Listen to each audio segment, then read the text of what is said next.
एक गांव में एक अत्यंत ही नेक दिल पुरुष रहते थे जिनका नाम था रामचरण। वो ईश्वर के सच्चे भक्त थे और रोज ही ईश्वर की भक्ति करते। कभी किसी का बुरा ना सोचना, सबसे अच्छे से बात करना, हमेशा सबकी मदद करना, यहाँ तक कि इनसे किसी की भी तकलीफ नहीं देखी जाती थी। इसी कारण गांव में सब उनका सम्मान करते थे। एक दिन की बात है, जब वो हमेशा की तरह सुबह मंदिर से लौट रहे थे, तभी उन्हें एक आवाज सुनाई दी, बचाओ बचाओ। रामचरण जी ने अपने चारों तरफ देखा पर उन्हें कोई दिखाई नहीं दिया। तब उन्होंने आवाज लगाई, कौन है? कौन है वहाँ? क्या आप मुझे सुन सकते हैं? तब सामने से आवाज आई, मैं यहाँ हूँ, नदी के पास। रामचरण जी दौड़कर नदी के पास पहुँचे। वहाँ चारों तरफ देखने पर भी उन्हें कोई दिखाई नहीं दे रहा था। उन्होंने फिर आवाज लगाई, कौन है? देखो, मैं यहाँ आ गया हूँ तुम्हारी मदद करने के लिए, पर तुम मुझे दिख ही नहीं रहे। तब पानी में डूब रहे एक केकड़े ने आवाज लगाई, मैं यहाँ पानी के बीच पत्थरों में फंसा हुआ हूँ। मेरा एक पैर यहाँ अटक गया है और मैं यहाँ से कहीं नहीं जा पा रहा हूँ। ऐसे में अगर मैं यहाँ पानी में फंसा रहा तो मैं मर भी सकता हूँ। कृपया करके मुझे बचाओ। अरे नहीं, ऐसा नहीं होगा। मैं आ गया हूँ, मैं तुम्हें जरूर बचाऊंगा।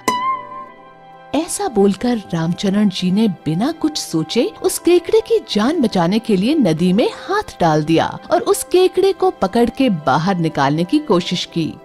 पर उस केकड़े ने रामचरण जी को डंक मार दिया।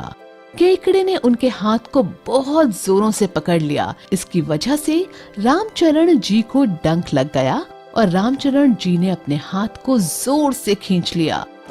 आह, तुमने तो मुझे डंक मार दिया। माफ करना, ऐसा अब दोबारा नहीं होगा। कृपया मदद करो, मुझे बचाओ। रामचरण जी को फिर उस पर दया आ गई। उन्होंने फिर अपना हाथ बढ़ाकर केकड़े को पानी से बाहर निकालने की कोशिश की। केकड़े ने फिर उन्हें डंक मार दिया और रामचरण जी ने फिर हाथ खींचा और केकड़ा फिर से पानी में ही फंसा रह गया। यही सिलसिला एक बार फिर चला, लेकिन इस बार रामचरण जी ने सोचा, मुझे कोई और ही उपाय सोचना होगा, वरना मैं इस केकड़े की मदद नहीं कर पाऊंगा। अचानक से रामचरण जी की आंखों में चमक आ गई। अरे वाह, ये अच्छा विचार है। बोलकर रामचरण जी जंगल की तरफ गए और एक पत्ता और एक लंबी डंडी लेकर आए। डंडे को आगे बढ़ाते हुए, ये लो, तुम इस डंडे को जोर से पकड़ लो। ऐसा बोलकर रामचरण जी ने वो डंडा केकड़े की तरफ बढ़ाया। ऐसे में तो मैं बाहर आकर भी पानी के तेज बहाव में बह जाऊंगा। अरे भरोसा रखो, मैं तुम्हें कुछ नहीं होने दूंगा। ठीक है, तुम कहते हो तो। ये बोलकर केकड़ा अपने एक हाथ से डंडे को जोर से पकड़ लेता है। अब रामचरण जी उस डंडे को धीरे धीरे उठाते हैं, जिससे उस केकड़े का दूसरा पैर पत्थर से बाहर आ जाता है। अब रामचरण जी पत्ते को केकड़े की तरफ बढ़ाते हुए, लो, अब इस पत्ते पर धीरे से बैठ जाओ ताकि मैं तुम्हें नदी की दूसरी तरफ पहुंचा सकूं। ठीक है।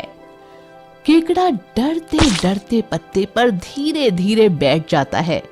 अब रामचरण जी डंडे की सहायता से उस पत्ते को नदी की दूसरी तरफ धकेल देते हैं और केकड़ा नदी के दूसरी तरफ सुरक्षित पत्ते से नीचे उतर जाता है और उसकी जिंदगी बच जाती है।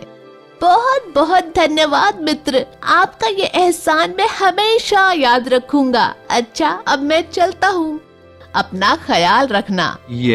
अब रामचरण जी भी खुशी खुशी अपने घर की तरफ जाने के लिए मुड़ते हैं।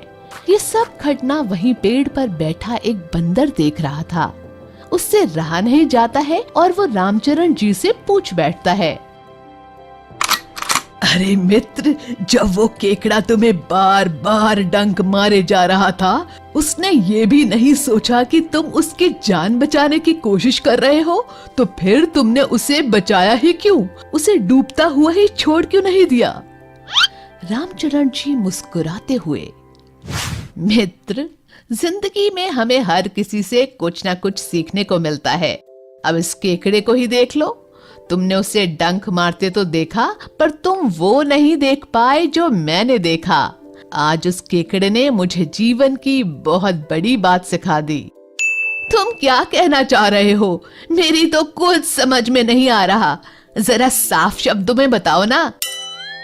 जरूर, मेरे कहने का मतलब ये है कि केकड़े का स्वभाव ही होता है डंक मारना। इसलिए इतने मुश्किल समय में भी केकड़े ने अपना स्वभाव नहीं छोड़ा। वह मुझसे भले ही खुद को बचाने के लिए बोल रहा था, पर मैं जैसे ही उसे छूने के लिए हाथ बढ़ाता था, वो मुझे डंक मार देता था। हाँ तो ये कि जब वो केकड़ा होकर अपना स्वभाव नहीं छोड़ सकता, तो फिर मैं तो इंसान हूँ ना। मैं केकड़े की वजह से अपना स्वभाव कैसे छोड़ सकता हूँ? लोगों की मदद करना मेरे स्वभाव में है। मुझसे किसी का दर्द देखा नहीं जाता, इसलिए मैं केकड़े की मदद कर रहा था। भले मुझे थोड़ा दर्द सहना पड़ा, पर उसकी मदद करके मुझे बहुत खुशी मिली है। इस तरह ना उसने अपना स्वभाव छोड़ा और ना ही मैंने। और देखो, वह सही सलामत बाहर आ गया। शिक्षा। इस कहानी से हमें ये शिक्षा मिलती है कि हमें हमेशा दूसरों की मदद करनी चाहिए। सामने वाला जैसा भी हो, उसके कारण हमें अपना स्वभाव नहीं बदलना चाहिए।